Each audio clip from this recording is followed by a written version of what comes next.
인생의 끝을 생각할 때 사람은 자연스럽게 자신이 걸어온 길을 돌아보게 됩니다.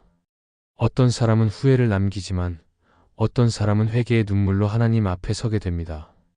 후회는 자신을 붙잡지만 회개는 하나님께로 향하게 합니다. 그래서 죽기 전에 반드시 해야 할 것은 미뤄둔 일이나 잃어버린 기회가 아니라 하나님 앞에서의 회개입니다. 회개는 죄를 인정하는 고백이면서도 동시에 새로운 시작을 여는 문입니다. 하나님은 완벽한 사람을 찾지 않으시고 돌이키는 마음을 기뻐하십니다.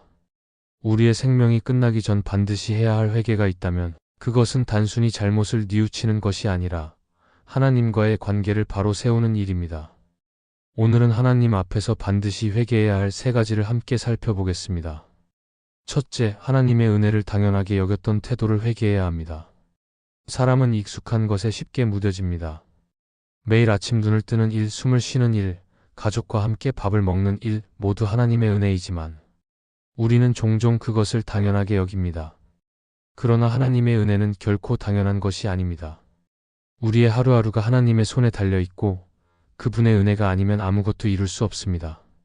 그럼에도 불구하고 우리는 감사 대신 무관심으로, 겸손 대신 자만으로 살아갈 때가 많습니다. 이런 마음이 바로 회개해야 할 태도입니다. 이스라엘 백성은 광야에서 만나를 주신 하나님의 은혜를 금세 잊었습니다. 처음에는 기적처럼 감사했지만 시간이 지나자 그 은혜에 불평하기 시작했습니다. 그들은 하나님이 주신 것을 소중히 여기지 않았고 그 결과 감사가 사라졌습니다. 우리의 모습도 그들과 다르지 않습니다. 하나님의 인도와 보호가 계속될 때 그것이 은혜임을 잊고 마치 스스로 잘 살아가는 것처럼 여깁니다. 그러나 하나님께서 그 손을 잠시 거두시면 우리는 비로소 그 은혜가 얼마나 컸는지를 깨닫게 됩니다. 하나님은 우리가 새삼스레 감동받는 믿음을 원하지 않으시지만 매 순간 은혜를 기억하는 마음을 기뻐하십니다. 그래서 회개는 단지 죄를 인정하는 행위가 아니라 잊어버린 은혜를 되찾는 과정입니다. 우리가 받은 은혜를 다시 떠올리며 감사할 때 우리의 마음은 교만에서 겸손으로, 무감각에서 생명력으로 바뀝니다. 죽기 전에 반드시 해야 할 회개는 이처럼 하나님의 은혜를 잊었던 시간들을 돌아보는 것입니다. 숨쉬는 오늘, 예배할 수 있는 지금, 그것이 모두 하나님의 손에 달려있음을 인정하는 고백이 회개의 시작입니다. 하나님은 자신이 주신 은혜를 소중히 여기는 사람의 마음을 다시 새롭게 하십니다. 둘째, 기도하지 않고 스스로 해결하려 했던 교만을 회개해야 합니다. 사람은 어려움이 닥칠 때 본능적으로 무언가를 해결하려고 합니다. 하지만 그 과정에서 하나님을 의지하기보다 자신의 지혜와 힘으로 문제를 풀려는 경우가 많습니다. 그것이 바로 교만입니다. 겉으로는 신앙생활을 잘하는 것처럼 보여도 마음 깊은 곳에서 하나님보다 자신을 더 믿는다면 이미 기도가 멈춘 것입니다. 기도하지 않는 삶은 하나님을 신뢰하지 않는 삶이며 결국 스스로의 한계에 부딪히게 됩니다. 성경 속 사울 왕이 그랬습니다.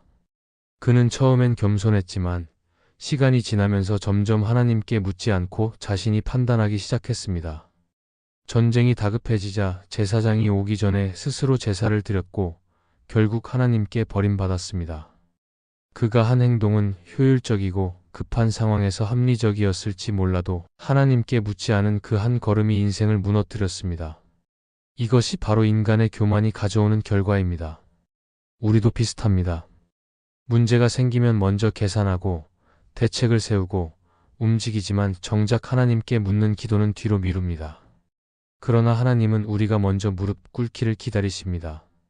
기도는 약한 자의 수단이 아니라 하나님을 진짜로 신뢰하는 자의 고백입니다. 우리가 스스로 해결하려는 마음을 내려놓을 때 하나님은 그 빈자리를 채워주십니다. 회개는 단순히 잘못을 인정하는 것이 아니라 방향을 바꾸는 것입니다. 기도하지 않았던 교만을 인정하고 다시 하나님께 마음을 돌리는 순간부터 변화가 시작됩니다. 하나님은 자신을 의지하는 사람을 결코 외면하지 않으시며 기도하는 영혼을 통해 당신의 뜻을 이루십니다. 그러므로 죽기 전에 반드시 해야 할 회개 중 하나는 하나님 없이 살았던 시간들을 내려놓고 다시 기도의 자리로 돌아오는 것입니다. 셋째, 눈앞의 이익을 따라 살았던 세속적인 마음을 회개해야 합니다. 사람은 살아가며 선택의 기로에 자주 서게 됩니다. 그때마다 많은 이들이 하나님의 뜻보다 눈앞의 이익을 따르며 지금 당장의 편안함을 선택합니다. 그러나 그런 삶은 결국 영적인 방향을 잃게 합니다. 세상의 기준은 빠르고 쉬운 길을 택하라 말하지만 하나님은 진리의 길을 걸으라고 말씀하십니다. 세속적인 마음은 겉으로는 지혜로워 보이지만 그 끝은 허무함과 후회로 이어집니다. 성경 속에서는 눈앞의 유익을 쫓아 장자의 명분을 팔았습니다. 그는 배고픔을 참지 못하고 순간의 만족을 위해 영적인 축복을 잃었습니다. 그의 선택은 단 한 끼의 식사로 끝났지만 그로 인해 하나님의 계획에서 벗어났습니다. 우리도 종종 비슷한 실수를 합니다. 믿음보다 성공을, 진리보다 편리를, 하나님의 뜻보다 세상의 박수를 우선할 때가 있습니다. 그러나 하나님은 이런 마음을 돌이키기를 원하십니다. 세속적인 마음은 겉으로는 화려해 보이지만 영혼을 메마르게 만듭니다. 하나님은 우리가 세상의 기준이 아니라 하늘의 기준으로 살아가기를 바라십니다. 그러므로 회개는 단순히 잘못된 선택을 후회하는 것이 아니라 삶의 기준을 다시 하나님께로 옮기는 일입니다. 우리가 세상의 유익을 내려놓을 때 하나님은 영원한 유익을 주십니다. 죽기 전에 반드시 해야 할 회개 중 하나는 이처럼 세속적인 마음을 내려놓는 것입니다. 하나님은 우리가 이 땅의 성공보다 영혼의 가치를 붙들기를 원하십니다. 지금까지 눈앞의 이익을 쫓아 살았다면 이제는 영원한 것을 붙드는 삶으로 돌아서야 합니다. 하나님은 그 결단을 기뻐하시고 세상이 줄 수 없는 참된 만족을 주십니다. 하나님 앞에서의 회개는 두려움이 아니라 은혜의 초대입니다.